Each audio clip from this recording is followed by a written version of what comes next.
It's good to see you all. I am a couple minutes late because I was taking a nap and my alarm didn't go off. So I'm a little groggy, and I hope all of you are getting good sleep during this weird time when we're all home and our schedules are strange. So today, I wanted to talk to everybody about our first mushroom species. Yesterday, someone made a specific request about turkey tail, and I got really excited because I love mushrooms, I love medicinal mushrooms, and I really love turkey tail. So I was just looking for my favorite picture of turkey tail, and I can't find it. So I'm just going to look up another photo of something that I can show you up close, because lots of people also love turkey tails and have taken really good pictures. So here's one. I'm going to share my screen with you. In 1 second. Yeah, that's a good one.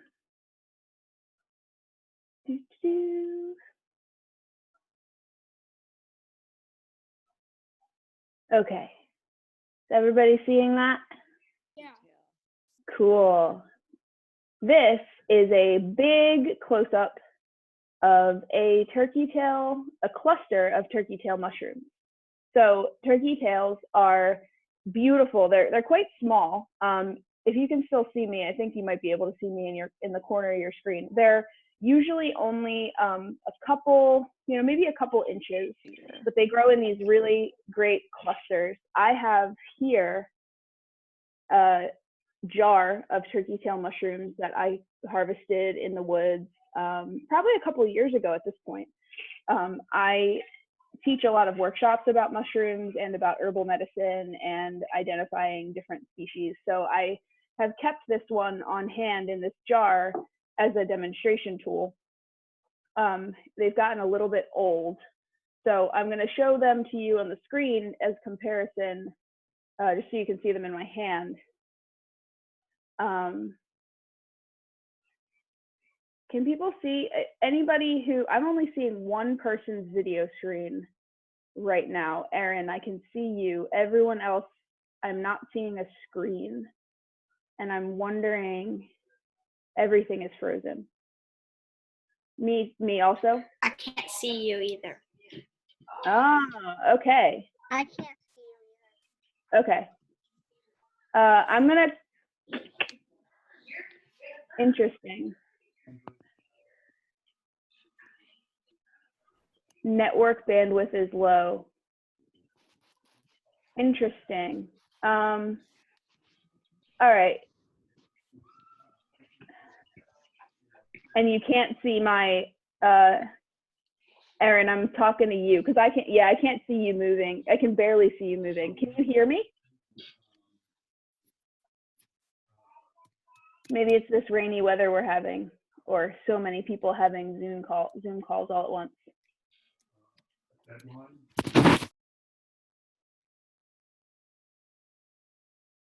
I'm going to, okay, you can hear me.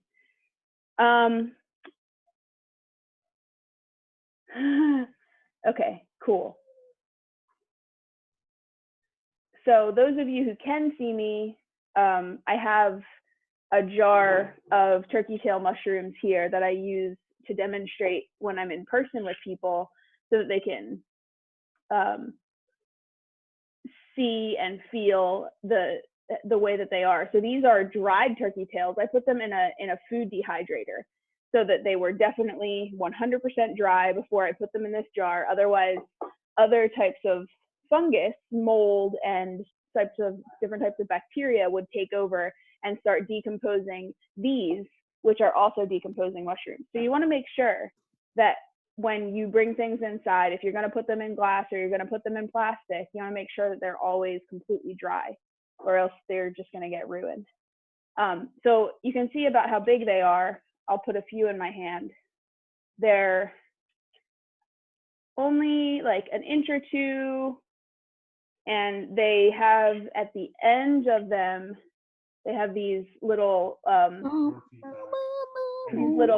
ridge points that connect to where the tree, this is where they connect to the tree. So they grow in these lines usually, and sometimes they'll grow in these circles connected to the tree all the way along. And they're fuzzy on top. They have all of these concentric rings, and they're called turkey tail because people think that they look like turkey tails. That pretty simple common name that we have for them. Their scientific name is Trametes versicolor. Trametes means thin, and versicolor means many colors. So they often, when I have found them, are kind of like grayish. Sometimes they're bluish or purplish. But it's important that you when you find them, that you look at their undersides. So this is their top, this colorful circle part. Their underside is where they're the most easy to identify. And I'm going to pull up a photo for you so that you can see really well from underneath.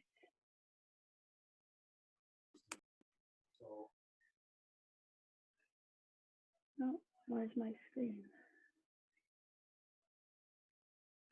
Sorry guys, technical difficulties all around here. I'm trying to find my photos. Here they are.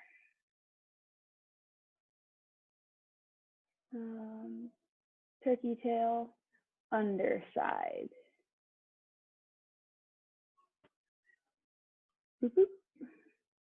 I'm going to share this photo with you. Here you go. So if you can see this turkey tail in someone else's hand, they have what are called pores. Turkey tails are a class of mushrooms that are called polypores. That means they have many pores, just like we are. Humans are kind of polypores too. We have gazillions of pores covering all of our entire all of our skin. That's how our skin breathes. So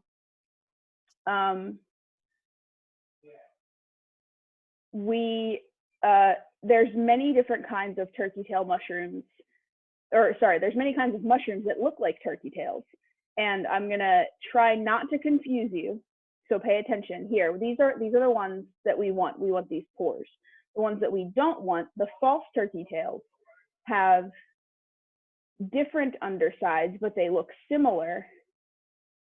And they look like this.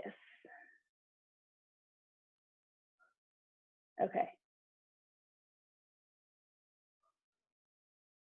So this is another turkey tail look-alike called Trametes betulina, and they have more gill-like structures. So lots and lots of mushrooms that we are used to learning about, lots of mushrooms that people eat are gilled mushrooms.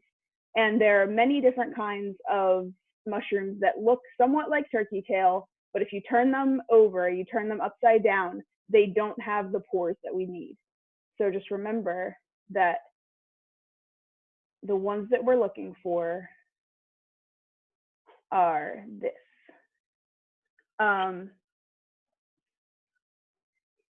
In the woods, all of us are, I'm trying to make it so that I can see all of you at the moment. I think all of us are in this relative area, right? I'm in New Jersey. I think based on those of you I know and those of you I can see, you all live pretty close to me, or in a region where I know that turkey tails will grow. They grow on different species, usually hardwoods. So hardwoods are like oaks and maples, and sometimes on birch. Oak trees, mushrooms love oak trees. Many different species will grow on oak trees. I have a ton of them in the woods behind my house. And turkey tails are a pretty common mushroom as far as mushrooms go. So I highly encourage you to go out into your woods and look for anything that looks like them. You may find false turkey tails first, the ones that have these gills or have other markings on their undersides. And it's important that you identify them, but you got to try, right? I think it's a good idea to go out a couple times before you harvest anything, before you decide to do anything with any of your mushrooms, and just search, just go out and go on an exploratory mission and see the kinds of things that you can find. I'm going to show another couple photos here. This is another photo I want to show you. New share. This is another up close of the underside of the pores here.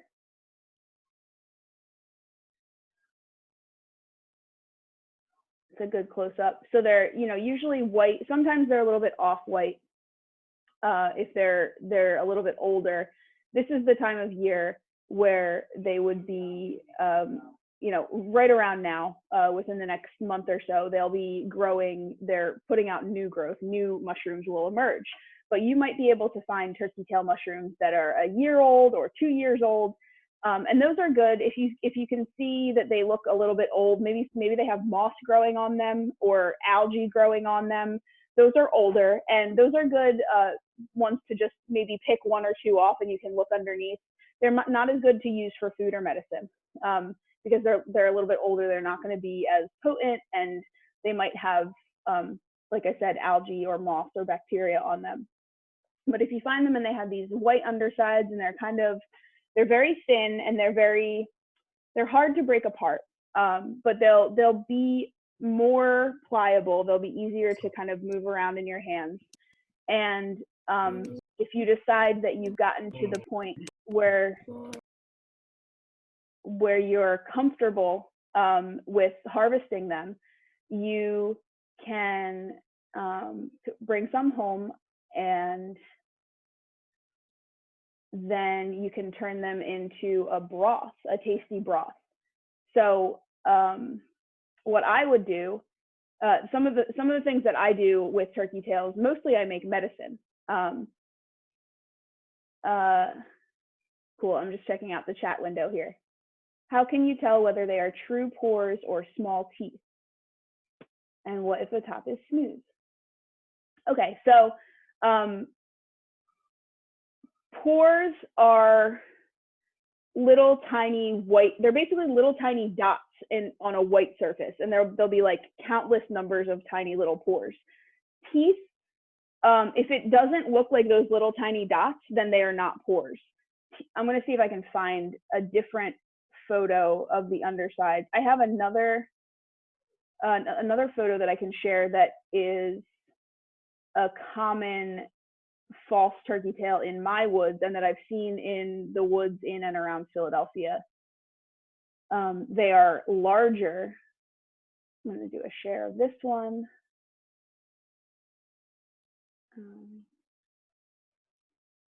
So this is another false turkey tail. I apologize. I'm not sure what species, off the top of my head, I'm not remembering what the species is, but this is a very common false turkey tail. And I wonder if I can zoom in. That's not very helpful. So these false turkey tails are usually larger than the real turkey tails. And so they're maybe like 4 inches across, 3 inches across, and they're even a little bit more thin. And their undersides are this kind of like cheddar cheesy yellow, and they don't have any defined pores that you can see. They're flat, and they're I don't know, they may be pores, but they're much smaller. Thank you. It's a Spirium species. So I can actually probably look that up in my guidebook. I always forget what they are, but they are ubiquitous. They're everywhere in my area. They are a little bit more leathery feeling, and yeah, like I said, a little bit larger. So teeth, I would say, are probably a little bit more like this one that I showed earlier. Where'd it go?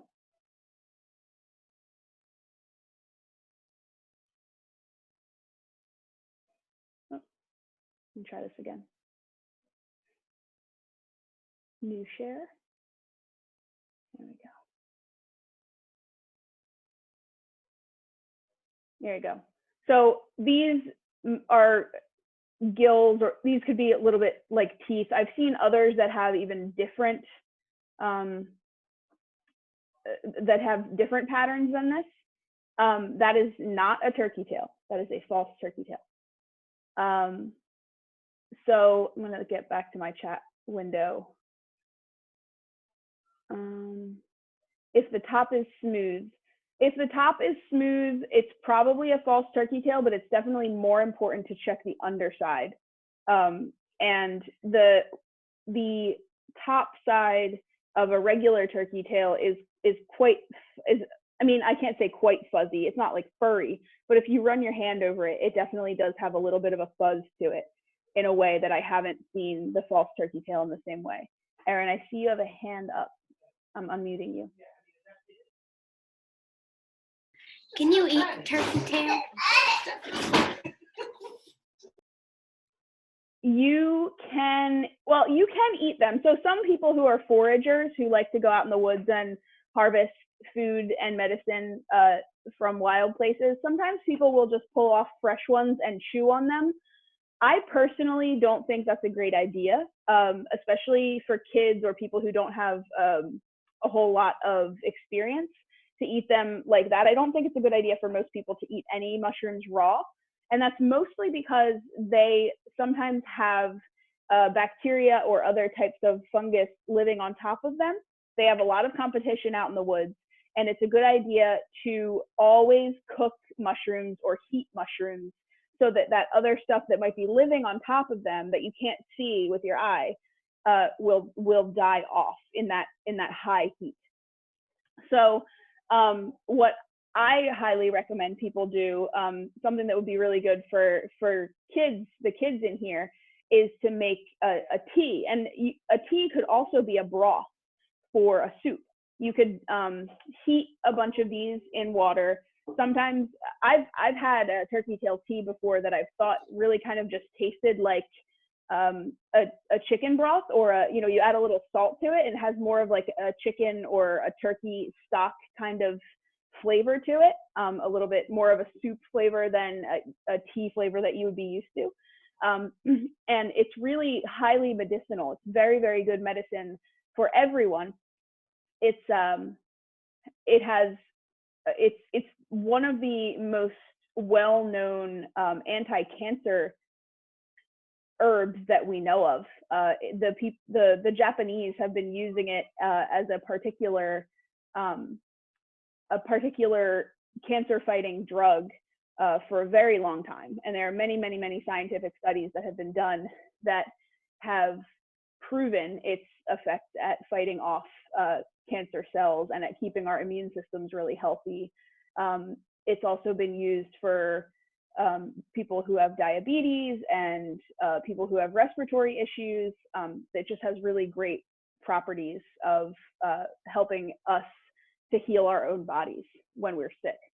So anybody can use this medicine, and I think a really good idea would be making soup. So maybe you could do like carrots and celery and some turkey tail mushrooms, and some, maybe if you want to do meat, you could do chicken, or you could do turkey, or potatoes, nice other good herbs like oregano and thyme and sage and rosemary. Maybe that would be a really, really good soup, especially for right now, in this like weird change of seasons and some people aren't feeling well. Really, really good for your respiratory system, really good for your immune system. I would be happy. I think most of you have connected to me through Facebook over the last week that I've been doing this. So I would be happy if you or your parents want to send me messages on Facebook with questions about this. If you find some, you can take a picture. It's always a really good idea to take a picture that has like your thumb in it. That will help me to know what size it is. Or if you have like a quarter in your pocket, you can put a quarter next to it. And it's also a really good idea to take a picture of the underside. So I want to see the top and I want to see the bottom. and I can help you determine whether you've found the turkey tail mushroom if you are out in the woods and you think that you found one. And then you can, remember where they are. You can go back and you can harvest them. I really think it's important that everybody remembers not to always harvest everything that you find.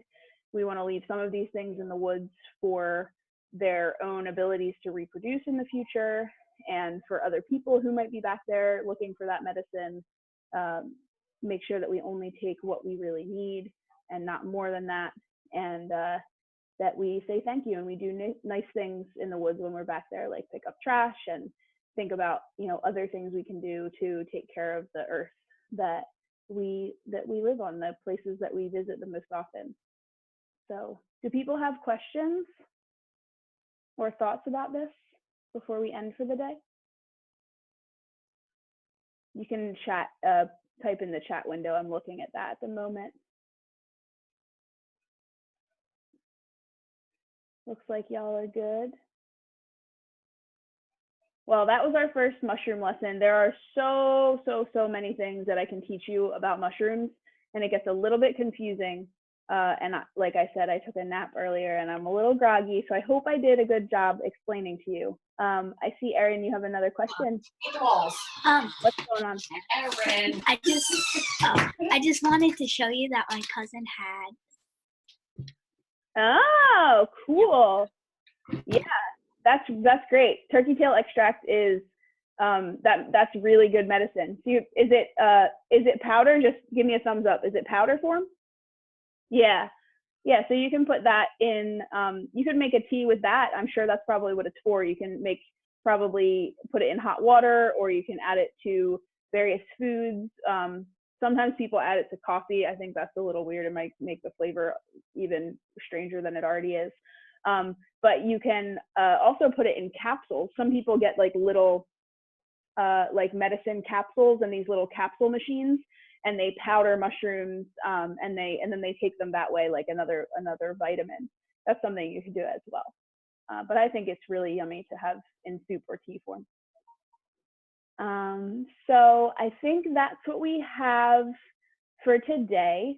I am going to keep working off of our list that you gave me the other day. Feel free to give me other information or ask questions, other species you want to learn about. There's a question that just came up that says, if making soup, do you keep the turkey tail in or just use it to make broth?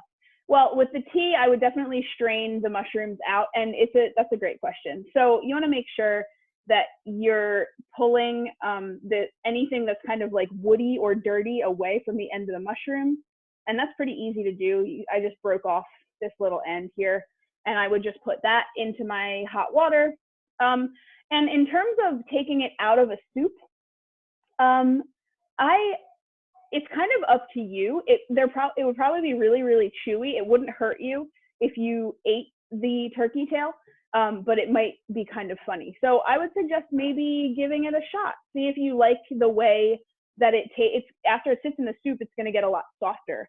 It's going to start breaking down a little bit more. So you could consume the whole mushroom as food in your soup, but that's up to you. And I would like to hear a report back what you think. I've done both, and like I said, I usually consume it as medicine and not as soup, or as tea and not as soup. So yeah, I hope you all have a really great rest of your day. And anybody else have any questions? All right, cool. I'll see you all tomorrow.